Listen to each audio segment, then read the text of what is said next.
We've talked about the Reign of Terror and the reasons for the French Revolution, and we saw a lot of the destruction, death, fear, and everything else that kind of ran rampant around France at this time period. So people really started looking for a strong leader that could kind of reestablish stability and bring France back to the glory days of before. The person that's going to kind of take over France and rule it for quite some time is Napoleon Bonaparte. So he's really kind of a short guy. He's only 5'3" long, but in reality, he casts like a really large shadow over most of Europe and modern history in general. He was born on the island of Corsica in 1769. His parents sent him to a military school at the age of 9, and by the age of 16, he became lieutenant in the army and was in charge of artillery. So when war broke out, he joined the army, and he started gaining experience pretty much immediately when he was still a young man. So he really makes his name protecting the National Convention. At one point, royalists were charging the National Convention, and young Napoleon Bonaparte had been told to keep the senators alive. And so he was able to fight back and scare the royalists away, and at this point, he makes a good name for himself.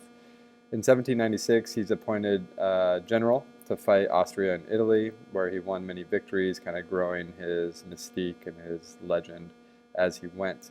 He also went to Egypt to kind of secure his trade, France's trade routes and privileges, but he was actually defeated by the British and Horatio Nelson, who was the British admiral at the time, who's going to defeat Napoleon again in the future. But fortunately for Napoleon, he was actually able to keep these defeats kind of secret from most of the people in France, and therefore his legend and his mystique was only growing throughout this time.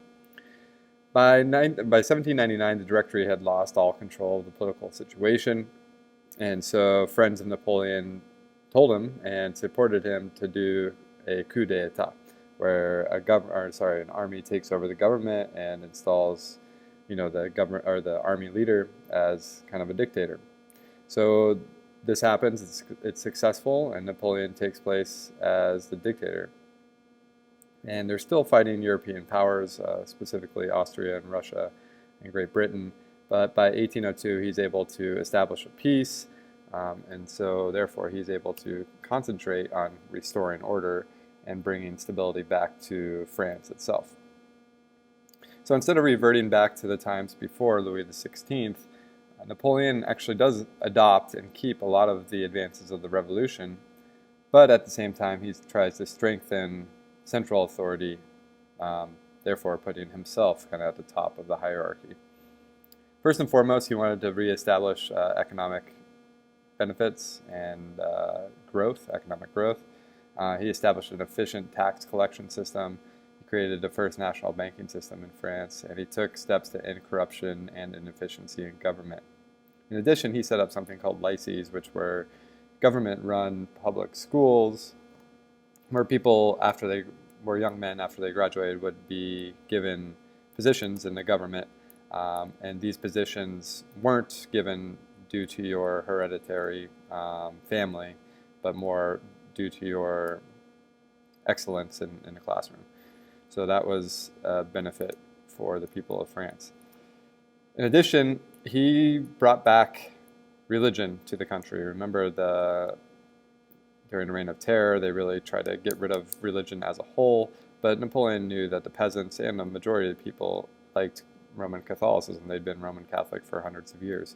And so he signed something called a concordant, or an agreement with Pope Pius VII, where the government recognized the church, but not in national affairs. So the church did have a special spot, but they could not influence politics in any way.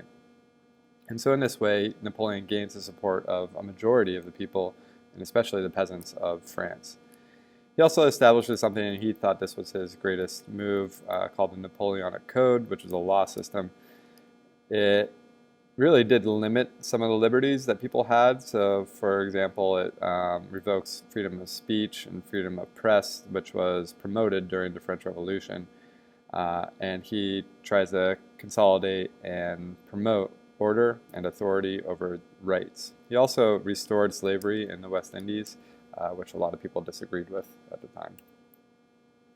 So in 1804, after kind of reestablishing France as a major power, Napoleon decides to crown himself emperor. And so most people in France supported this.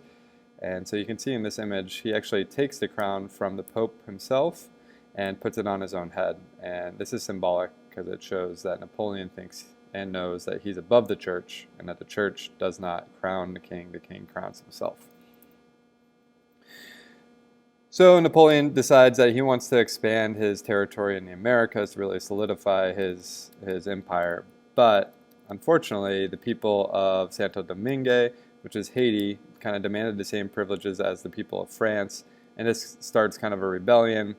Slaves eventually demand freedom, and a civil war breaks out in Santo Domingue, and actually the slaves win, and we'll look at this further on in future course.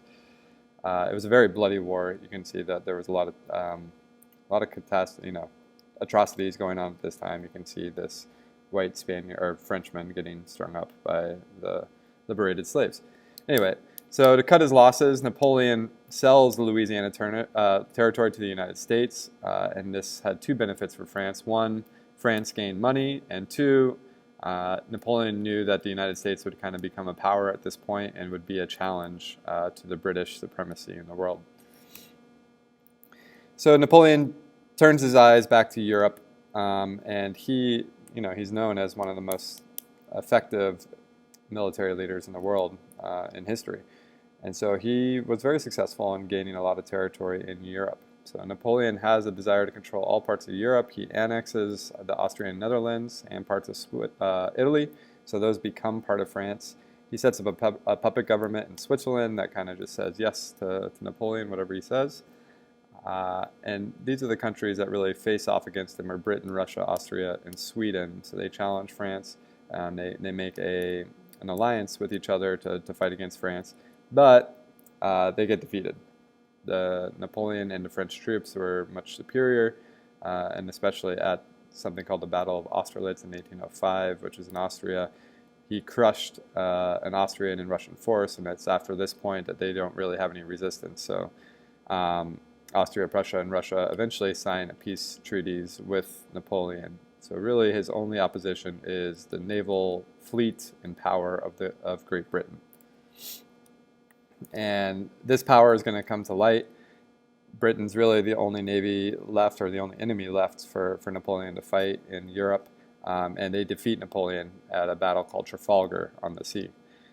Once again, this was Horatio Nelson who led this battle, and this did a couple different things. One, it ensured British supremacy on the seas for about 100 years. They destroyed and captured the French fleet, and that hurt the French a lot. And then Napoleon was also kind of constantly obsessed with defeating the British or concerned about the British, and eventually that's going to help lead to his downfall. So you can see on, so the French Empire by 1812 was quite large, right? It controls a majority of Europe. The only places that are free are Britain, Portugal, Sweden, and the Ottoman Empire. And a lot of these places, Napoleon establishes puppet governments that will just kind of do what he says. But as we've seen a lot in history, with large empires, there's usually a lot of instability because you have lots of ideas, lots of different types of people, and it's hard to keep together. So you can take a look at this map right here, and the pink line really outlines the extent of Napoleon's empire. You can see he controls pretty much all of continental Europe, minus Portugal, and the territories of the Ottoman Empire. But it was one of the most extensive empires we're going to see for quite some time.